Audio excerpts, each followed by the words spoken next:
So good morning sixth class. आज का session में हम बात करेंगे विटामिन्स के बारे में। विटामिन्स एक्चुअल में क्या होते हैं और किस किस तरीके से हमारी बॉडी के लिए इम्पोर्टेंस इनका है, और इनके सोर्सेज क्या क्या हैं, आज हम इसके बारे में बात करेंगे। इससे पहले हमने जो बात की थी आपसे, हमने अभी आपको जो कंपोनेंट्स ऑफ फूड के बारे में जो बात चल रही है उनमें हमने आपको बता दिया कार्बोहाइड्रेट्स के बारे में, उनके सोर्सेज के बारे में, फैट्स के बारे में और उनके सोर्सेज और उनके इम्पोर्टेंस के बारे में, प्रोटीन के बारे में भी हमने आपको एक्सप्लेन कर दिया।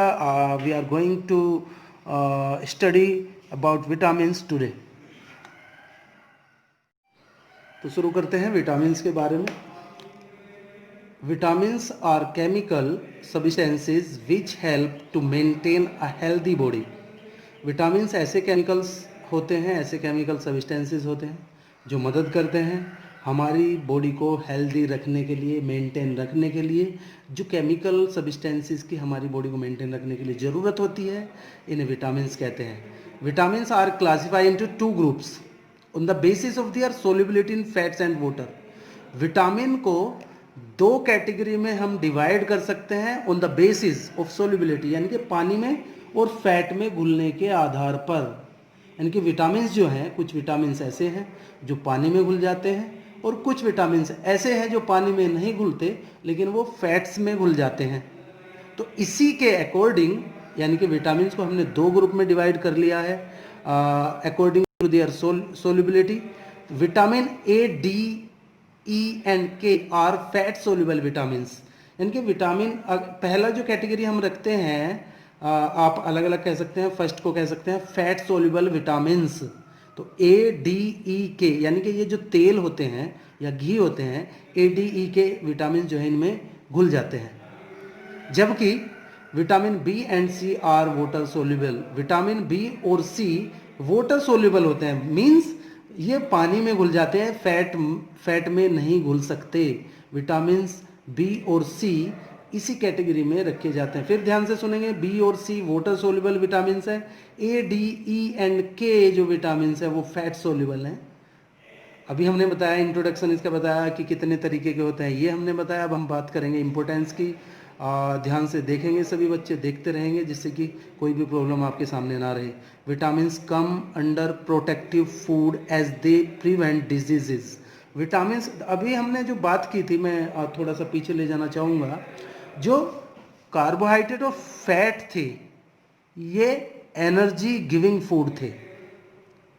ध्यान से सुनना, जो कार्बोहाइड्रेट और फैट हैं, these are energy giving food material. अगर आपसे पूछा गया what are the energy giving food material, give two examples, तो आप बताएंगे the components of food which give us energy only, these are called for energy giving material. और ये fat और कार्बोहाइड्रेट होते हैं। प्रोटीन जो है, प्रोटीन क्या होते हैं? बॉडी बिल्डिंग मटेरियल होते हैं। ये बॉडी का हमारे निर्माण करते हैं, बॉडी में जो भी कोई दिक्कत होती है उसे ये मेंटेन करते हैं। लेकिन विटामिन जो होते हैं, ये अभी आपने देखा, विटामिन कम अंडर प्रोटेक्टिव फूड।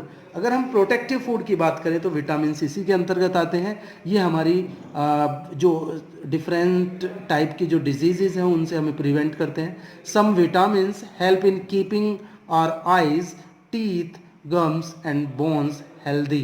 कुछ विटामिन ऐसे होते हैं जो हमारी आँखों को, हमारे दांतों को, हमारे मसूड़ों और हड्डियों को हेल्दी रखते हैं।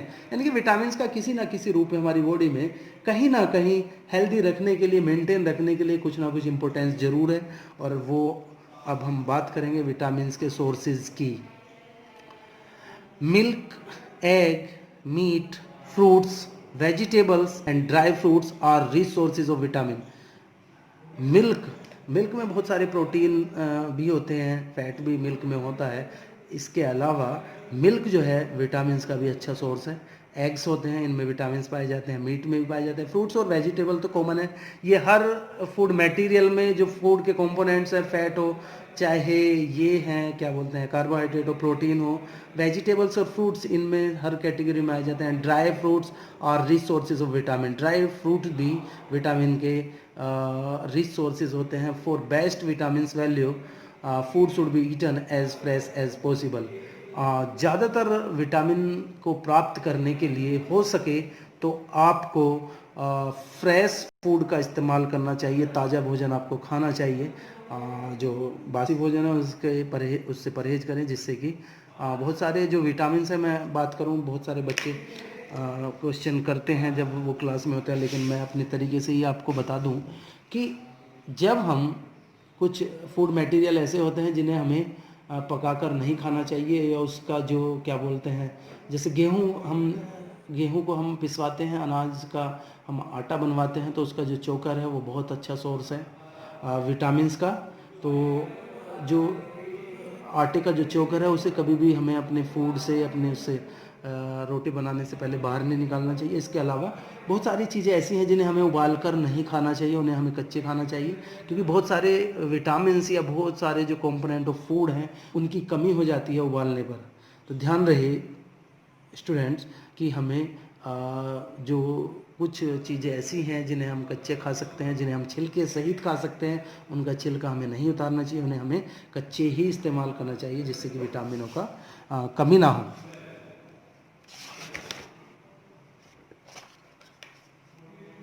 आज के लिए बस इतना है, मिनरल्स को कल स्टार्ट करेंगे। Thank you very much.